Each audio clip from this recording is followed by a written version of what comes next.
I'm Hansen. Please introduce yourself. I'm Sophia. Okay. I'm 12 years old. My hobbies are playing badminton and listening to music. There are 4 people. There are Four mom people in my family. Good.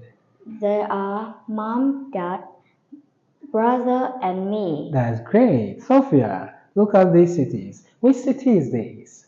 It's Tokyo in Japan. This? It's Hanoi in Vietnam. Good. This?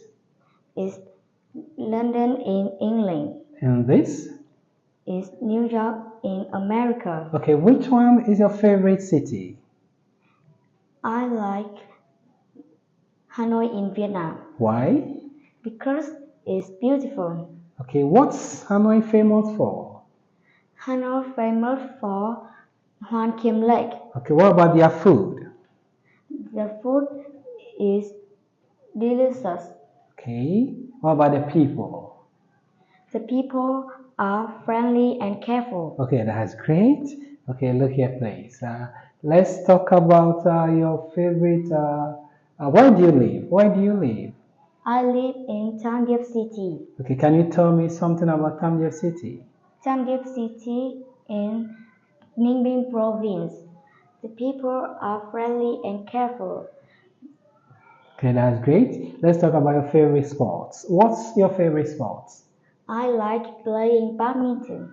Oh, that's great. What do you need to play badminton? What equipment do you need to play badminton? Shuttlecock, Okay, racket, okay, and net. and net. And net. How many players play badminton? There are 2 or 4 people. 2 or 4 people. How often do you play badminton? I often play badminton twice a week. I play badminton twice a week. Again? I play badminton twice a week That's great. Okay, why do you like badminton? because it helps me stronger. It makes you stronger. Okay, that's good. That's a good job. Nice to meet you. Nice to meet you too. Goodbye. Goodbye.